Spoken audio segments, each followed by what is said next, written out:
Today the media is replete with the Tiger Woods escapades. He and his trysts with these women and so forth, and they don't know how many more may come up and how much he's paying out and all this stuff. And his ads are kind of declining or are suspended for this little season.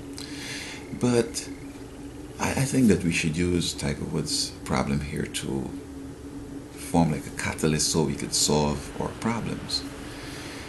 Now, the enemy of America and the world has decided that the way to destroy the world is to attack the institutions, attack education, attack religion, attack the family, the economy, the politics, sports, war. He has attacked all.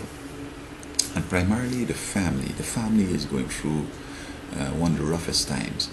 You see, the West, we're trying to tell the people in the Middle East how to live. But they're older than us, and they were superpowers before. You have Iraq, which was Babylon. You had Iran, that was Persia. And they dovetail because Iran would have been a part of Babylon, and Babylon, Egypt, Iraq would have been a part of Persia. And then you have the Greeks, then you have the Romans, then you have us in these times. And they have gone through the things that we're going through. The Bible says there's nothing new under the sun. And they discovered that women are special. They make women and they make men. The world cannot exist without women. Women, older women, or the older time, the women in the Middle East and the women in the West here, who are wiser, those people have learned that women, by virtue of the role and the other things they need to do, they have them in a certain way. I'm not supporting nothing that happens in the Middle East to women or none of that, so don't get me wrong. But what I'm saying is that they have learned and they are responding to their experience. And we seem to have forgotten history and we're coming up with some new things. We're putting women in killing situations, changing the culture, making them warriors. And they're fooling themselves that in the past they were warrior women. There were no women that were warriors in the past, because the way women are made up, you can't have a campaign for forever, especially in the past when you had the type of medicine and type of sanitary things that you have today. Women were never warriors. Women always stayed close to home because the periods would come on, they may be pregnant, they have to take care of the kids and hold the home while the men went out on war. So now we have women into war. Women now are showing women that, hey, you don't have to be soft, you need to be strong, you need to be, a warrior and a big one, a powerful and all that. Is it working? Every woman now wants to be powerful, so instead of spending those formative years in learning how to cook and how to take care of themselves and how to get along with one another, they're spending the time in learning how to be good sports people, good engineers and other things like that. But then eventually nature comes in and they marry and they have kids, and then it's a problem. They're abusing them, they're killing them because they can't take the crying, because they have not been acculturated to handle that. And so in the woods, women are very powerful. Now, he didn't marry a powerhouse. He married somebody that was a nanny. I don't know if intentionally because he wants somebody who he think might follow his leadership or whatever. But when you come in with the billions of dollars and big bucks, people change.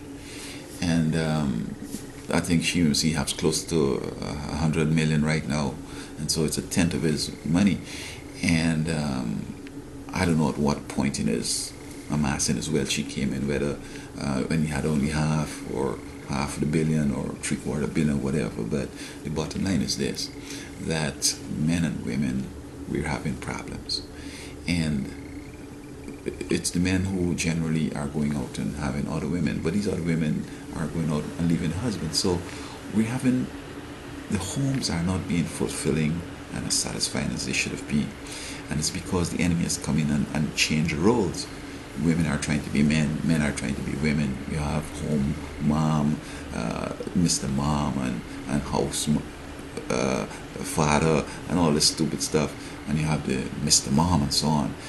The ladies going out and driving trucks and doing weightlifting and all this stuff, walking strong and holding the crutch and talking about they want to F this man or whatever.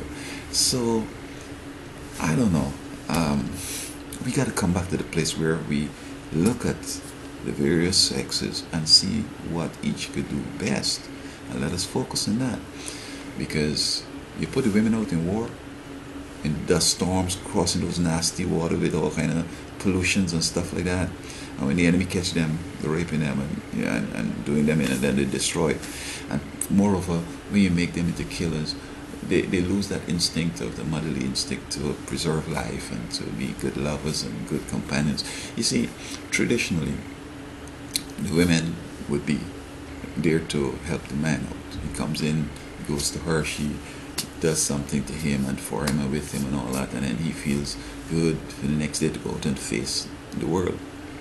But when you go home these days, it's like they're ready to fight you. They sit down all day watching the talk shows, they're watching the soap operas, they're watching Lifetimes. And many of these programs were created by the enemy. And instead of showing women how to get along with each other, you have them competing with one another.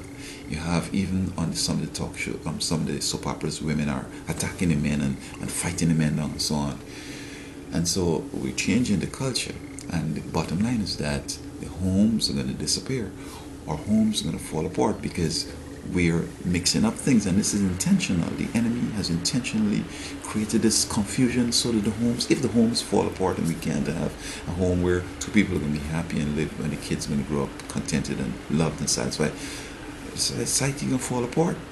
So I think that we need to take this time here with this Woods fiasco and don't necessarily go onto a thing and beat him up and or whatever, but we need to see if it is that it's a national problem, if it's an international problem, it's a world problem. We're not getting along, men and women are not getting along, and let us go back and see what it is we are doing wrong so that we could fix the home problem. You blame, oh, you got this pretty woman at home, you're going to have other women. We don't know what's going on in people's homes. You go home, your woman challenging you to a fight. She wants to tell you, if you talk big to her, I'll kill you, whatever. Previously, women were just crying, just ignore it and just go away and done with that. But now it's a toe-to-toe thing. Women are out in the street corner fighting with men. Women are fighting with each other in the ring. We're destroying the homes. We're destroying ourselves. So let us make the home a place again that's going to be like a little heaven. Men and women could find some rest, could find support, find a love. The kids could come and have a home in which they could grow up to be great citizens. Some people may have to sacrifice, but for the best of the nation, let us review this and see how best we could resolve this problem. I'm saying, if we don't fix the home, we will not have any homes, and then you know where it's going to end, just like ancient civilizations.